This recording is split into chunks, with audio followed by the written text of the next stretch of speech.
सोचिए, एक ऐसी सड़क के बारे में जिसने भारत की किस्मत ही बदल दी, उसकी अर्थव्यवस्था को एक नई रफ्तार दे दी। यह सिर्फ कोई आम सड़क नहीं थी, बल्कि एक बहुत बड़ा सपना था। जी हां, आज हम बात करने वाले हैं भारत के गोल्डन क्वाड्रिलैटरल यानी स्वर्णिम चतुर्भुज की। तो ये स्वर्णिम चतुर्भुज है क्या? देखिए, नाम से ही सब कुछ साफ हो जाता है। ये असल में नेशनल हाईवेज का एक बहुत बड़ा नेटवर्क है जो इंडिया के 4 सबसे बड़े मेट्रो शहरों को जोड़ता है। और जब आप मैप पर इन शहरों को जोड़ते हैं ना, तो एक चतुर्भुज यानी क्वाड्रिलेटरल का शेप बनता है। कितना सिंपल लेकिन कितना पावरफुल आइडिया था। और ये 4 कोने हैं कौन से?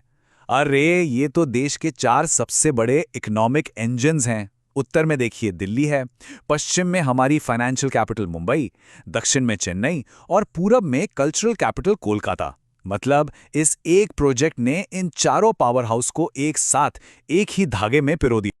पर सवाल यह है कि आखिर इतने बड़े, इतने मैसिव प्रोजेक्ट की जरूरत पड़ी ही क्यों? मतलब इतना पैसा, इतना टाइम क्यों लगाया गया? असल में इसका मकसद सिर्फ सड़कें बनाना नहीं था, बल्कि इससे कहीं ज्यादा बड़ा था। तो चलिए, अब इसके पीछे के असली मिशन को समझते हैं।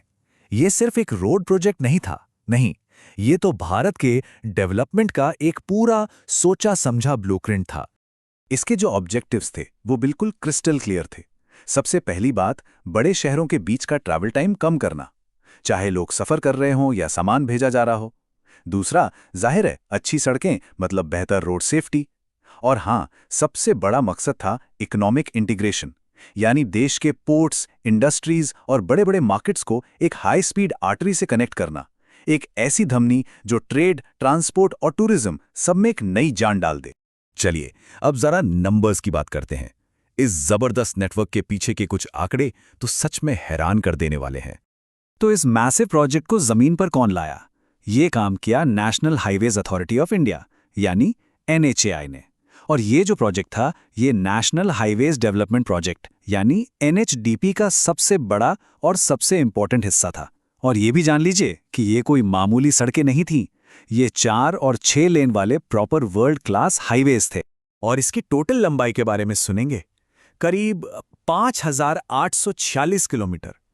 सोचिए जरा, 5,846 किलोमीटर, ये इतना ज्यादा है कि भारत का एक कोना दूसरे कोने से जुड़ जाए। अब इतने बड़े सपने को हकीकत बनने में टाइम तो लगना ही था। इस प्रोजेक्ट की शुरुआत हुई साल 2001 में और ये जाके पूरा हुआ 2012 में। मतलब एक दशक से भी ज्यादा का वक्त लगा। ये अपने आप में एक सबूत है कि इतने बड़े विजन को पूरा करने के लिए कितना डेडिकेशन और पेशेंस चाहिए होता है। लेकिन जैसे मैंने पहले कहा, यह प्रोजेक्ट सिर्फ सड़कों के बारे में था ही नहीं। इसका जो असली जादू था वो था इसका इकोनॉमिक इम्पैक्ट। एक ऐसा असर जिसकी लहरें पूरे देश ने महसूस की। सबसे पहला और सबसे सीधा असर पड़ा ट्रेड पर। सोचिए, सामान अब कितनी तेजी से एक जगह से दूसरी जगह पहुंच सकता था।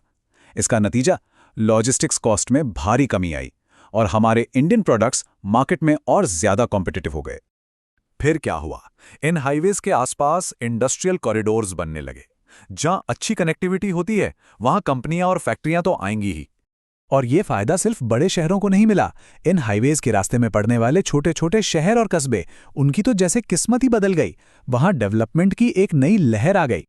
इससे माल ढुलाई यानी फ्रेट ट्रांसपोर्ट और पैसेंजर ट्रांसपोर्ट दोनों को ही एक जबरदस्त बूस्ट मिला। अब सफर करना पहले से कहीं ज्यादा आसान, तेज और सेफ हो गया था। और सबसे जरूरी बात, इतने बड़े कंस्ट्रक्शन काम और फिर बढ़ती हुई इकोनॉमिक एक्टिविटी की वजह से लाखों लोगों के लिए डायरेक्ट और इनडायरेक्ट जॉब्स के मौके बने। और आखिर में ये समझना जरूरी है कि ये सिर्फ सड़कों का एक जाल नहीं था, ये तो पूरे देश को एक साथ जोड़ने वाली एक लाइफलाइन, एक एकीकृत धमनी बन गया था। बस एक बार इसके स्केल की कल्पना करके देखिए। एक पूरा चक्कर, दिल्ली से मुंबई, मुंबई से चेन्नई, चेन्नई से कोलकाता और फिर कोलकाता से वापस दिल्ली। और इस पूरे सफर में ये नेटवर्क 13 अलग अलग भारतीय राज्यों से होकर गुजरता है। यही बात इसे सच में एक नेशनल प्रोजेक्ट बनाती है। तो ये बात तो साफ है कि इतना बड़ा नेटवर्क सिर्फ शहरों को नहीं जोड़ता, ये तो एक पूरे देश के भविष्य को, उसकी उम्मीदों को जोड़ता है। और यहीं पर एक बड़ा सवाल भी खड़ा होता है कि भारत का अगला ग्रेट कनेक्टर क्या होगा? वो कौन सा प्रोजेक्ट होगा जो विकास की एक ऐसी ही नई इबारत लिखेगा?